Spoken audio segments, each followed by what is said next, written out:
Hello, everyone. My name is Kathy Shader, and I am a consultant with the Wisconsin After School Network.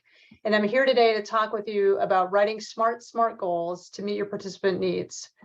This particular recording is in conjunction or part of the ESSER III Out of School Time Competitive Grant. This funding comes from the American Rescue Plan and is allocated by the state of Wisconsin, specifically for this grant from the Department of Public Instruction. It is a 22-month project period starting December 1st, 2022 and concludes on September 30th, 2024.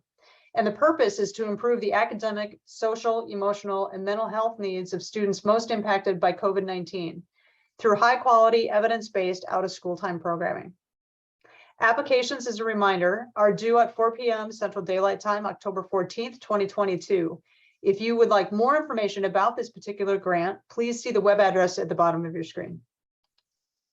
So for today's session, we're talking about, as part of our action planning, the SMART goals and action steps that we can take to be able to meet the needs of participants in our program.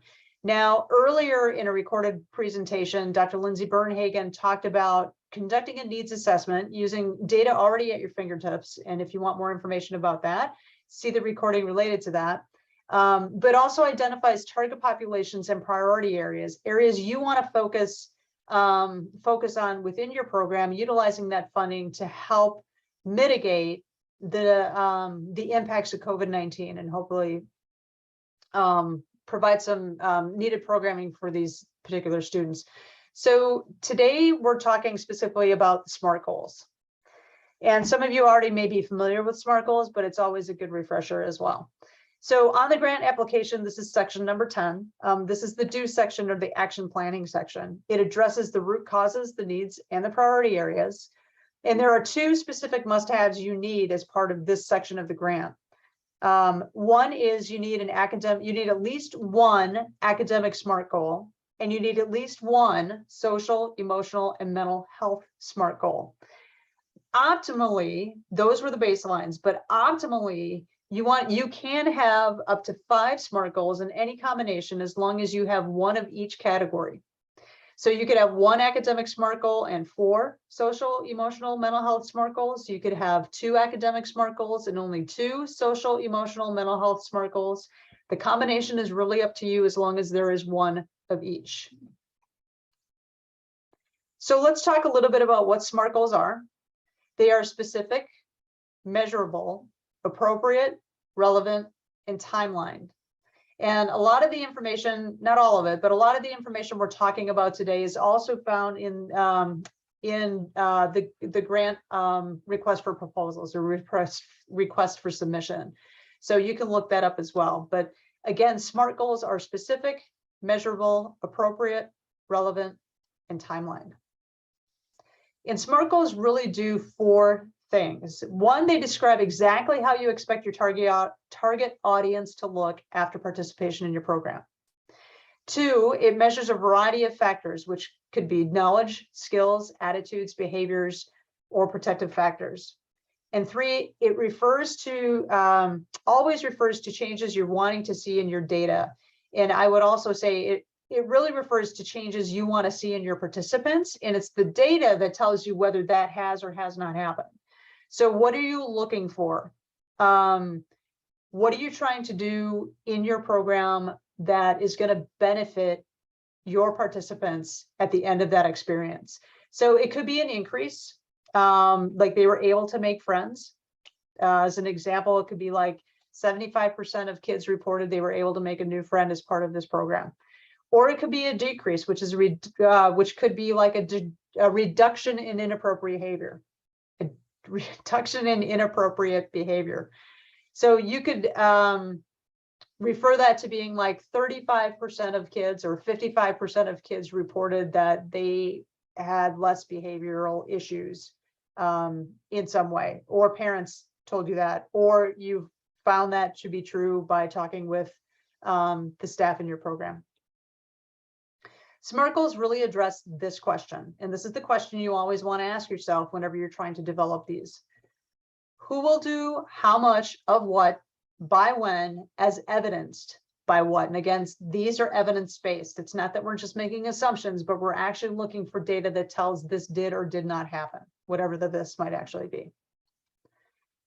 And as a reminder, we are really trying to map the needs of your participants to these SMART goals. So whatever is floating to the top in your needs assessment really can be connected and attached to those SMART goals in some way. And again, these are academic needs, social and emotional needs, or mental health needs. Those are the three particular areas. So let's take a peek a little bit at some of these, the development of SMART goals. And one of the things I'm going to do through this recorded presentation is I'm actually going to time 30 seconds over the course of the next several slides to give you a little bit of time to write down some thoughts about what you might be thinking in developing those SMART goals. So whether you've completed that needs assessment or not, I want you to think about what it is that your students might need. And again, you need to be able to complete these once you've completed that needs assessment. It is a really core piece of creating these particular SMART goals so that the two are actually connected together, that you're actually meeting the need of your participants based on what the data has told you and what things you can do in order to put a program into place to help support those students in these areas. So I am going to time, and so the first thing I'd like for you to do is you think about and write down. I hope you have something to write with, so just a heads up. I want you to think for 30 seconds, and I want you to think about, based on your needs assessment, what is one academic area you want to focus on, and go.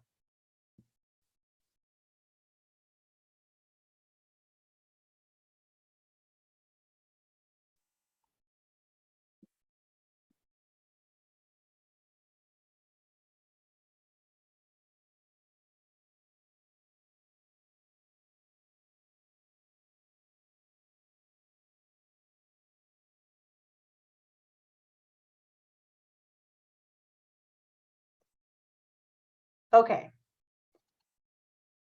Oops.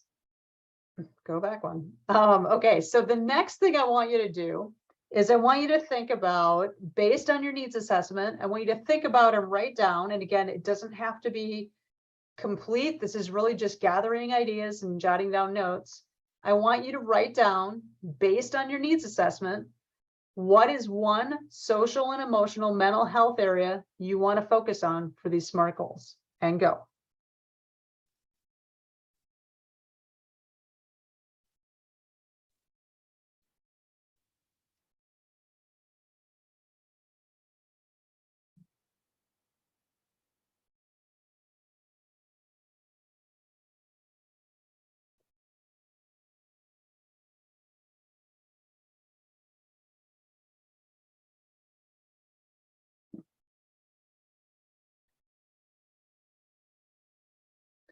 Okay, so those are this is the starting place. Now, the cool thing about a recorded webinar is you can actually pause it and stop it and go back and work on each one of these sections independently right now if you choose to do that. If not, you can go through the rest of the recorded presentation and then come back to that as well.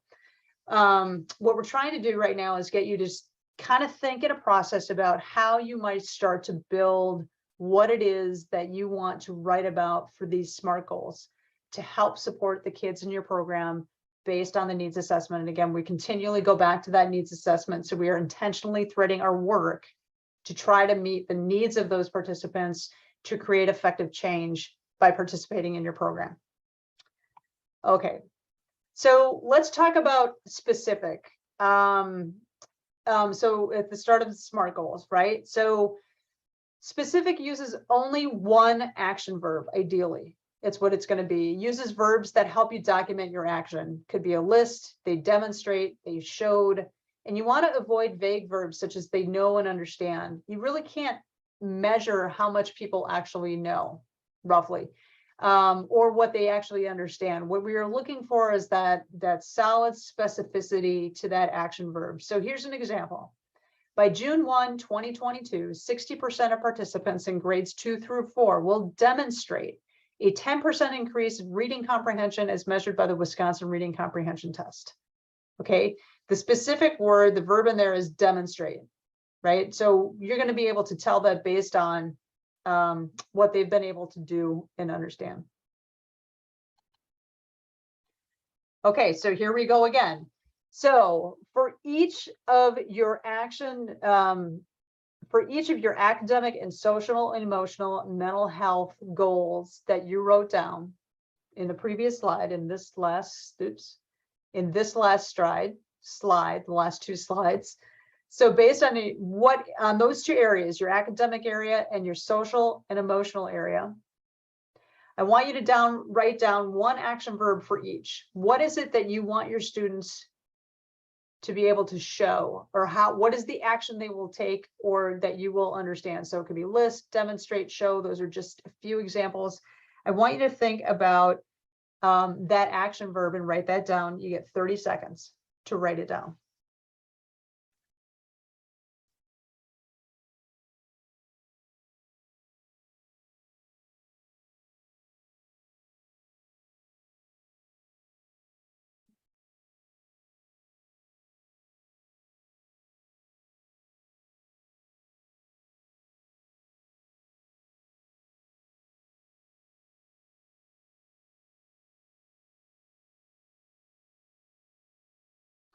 Okay, and if you're not done, that's okay. Again, you can pause the recording at this point and continue to work on kind of what it is you want to be able to do.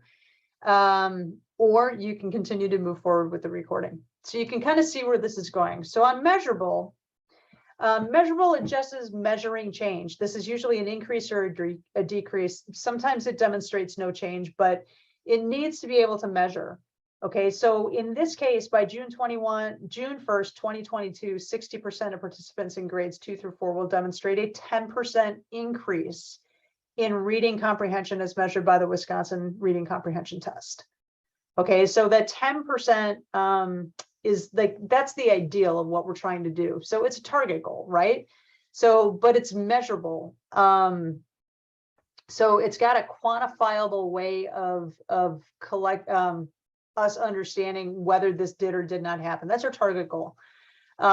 It could be that when you collect your data after your program is completed, you could have 30% increase in reading comprehension, or you could have 5% increase. And so what it is we're trying to look for something measurable. At the end of the day, we're trying to get this particular piece associated with being able to measure it. So, okay, so here we go again. So write it. Ask yourself, what is it you're measuring on the academic side and the social, emotional, mental health side when you look at those two goals that you've identified earlier? 30 seconds. Here you go.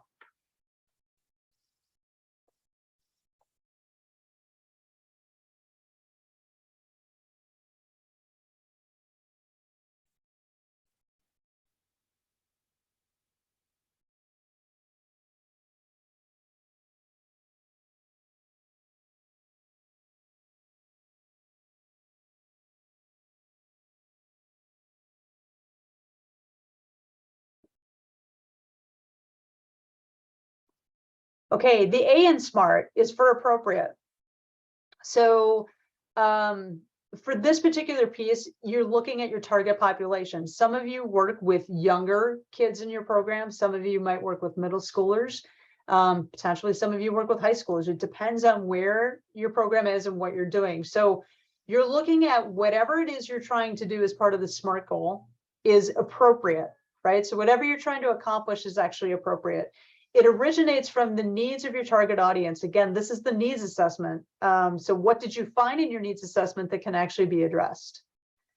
So by June 1, 2022, 60% of participants in grades 2 through 4, right? So if your needs assessment says that it's not kids grades 2 through 4, but it's kids in grades, let's say 6 through 8, that are having more, that have more struggles in any particular area that you're looking at, then you're going to want to modify this to make sure that your SMART goal is reflective of kids in grades 6 through 8.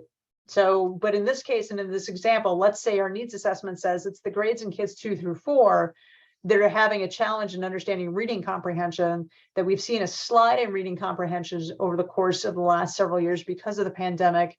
You want this SMART goal to be appropriate to that particular age group and that target audience. Okay, so here we go again. I want you to write it and ask yourself, is your SMART goal appropriate for the age that you're thinking about? And think about, again, we're just trying to capture some brief information right now. You can always, again, record, pause the recording and continue to work on this section, or you can continue with the recording and then come back to it as you start to develop those SMART goals more in total. And again, before I get started on the 30 seconds, we're really trying to break this down into biteable pieces for you, but overall, you should spend some intentional time on these things, but don't get so caught up in the wordsmithing in that way as well. And we'll talk more about some technical support that you can get at the end of this as well. So 30 seconds, write about it, ask yourself, is it appropriate on the academic and then the social, emotional, mental health side?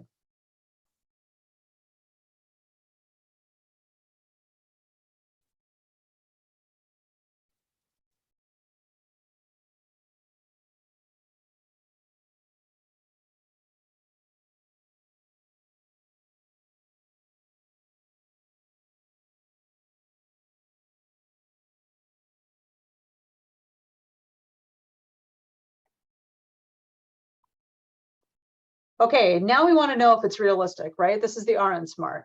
Is it realistic? What's doable? What's achievable? What's likely, and who's your audience? In this case, by June 1, 2022, 60% of participants in grades 2 through 4 will demonstrate a 10% increase in reading comprehension as measured by the Wisconsin Reading Comprehension Test. Sometimes it's the 60% is the key here.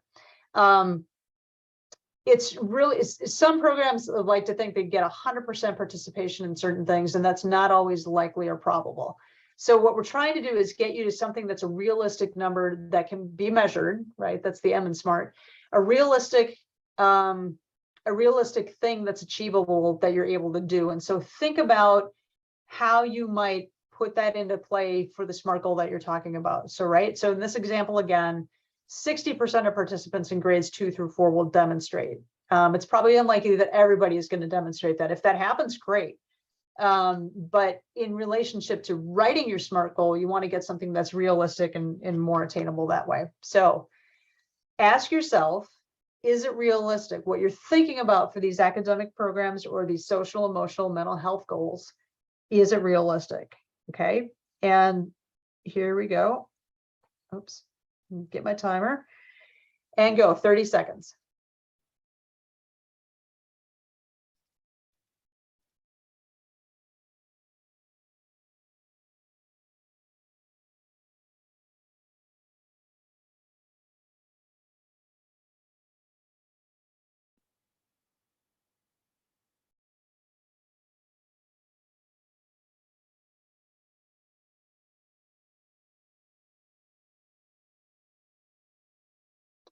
Okay, and then last one, this is the T in SMART, right? Is it it's time specific or it's timelined?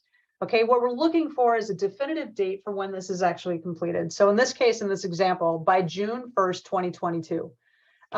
Because this is a 2-year grant cycle, you could say within the next 18 months, starting in December, within the next 18 months by July 2024, we will expect to see X number of participants in grades 2 through 4 will demonstrate. Okay, so it's time specific. It's not nebulous. We want to make sure we have a key targeted timeline for achieving these goals. And that helps drive the work that you're doing within your program as you're developing these SMART goals, but also working with your kiddos. Okay, so think about the two different SMART goals we started with in terms of ideas: academic, social, emotional, and mental health. And I want you to think, what's a reasonable definitive date? And just jot down some ideas at the moment. 30 seconds and go.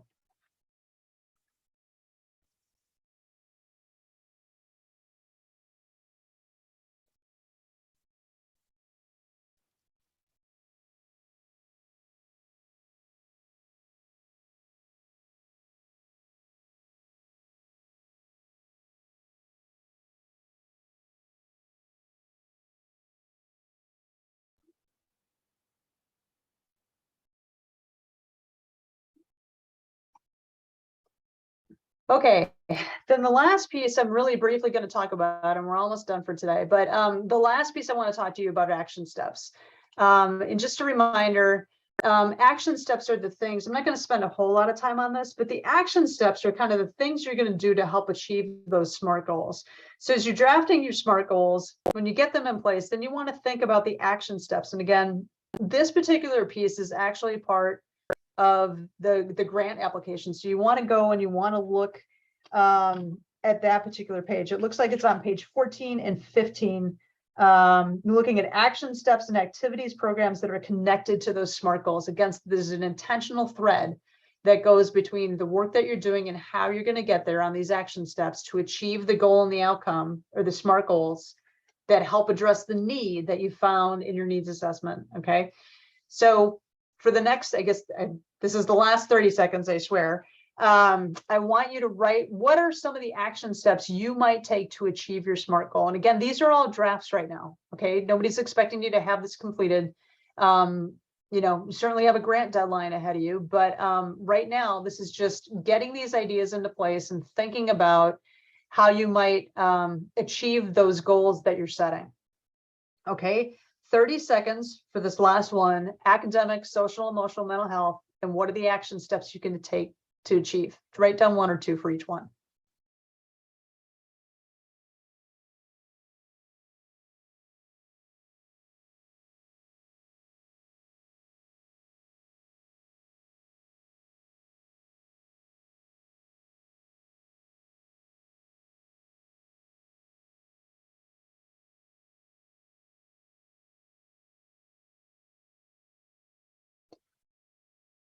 Okay, so that was kind of like a lot of information in a short amount of time, and not a lot of time to actually work on anything specific in relationship to this presentation on SMART goals. However, I want to share with you that the Wisconsin After School Network is here to provide you technical assistance in the work that you're doing related to this particular grant. Technical assistance program is out there for out of school time programs year round, but in this particular, for this particular competitive grant, we want to make sure that you've got some support when you're writing these SMART goals if you have questions. So if you would like technical assistance, and this can be one-on-one with one of the consultants in the After School Network, please contact the network at the number or the email address that you see on the screen. Or if you want to find out more information about the Wisconsin After School Network, please see the web address listed at the bottom of your screen. And I will leave it there for now. And I wish you all the best of luck in this competitive grant process. Good luck.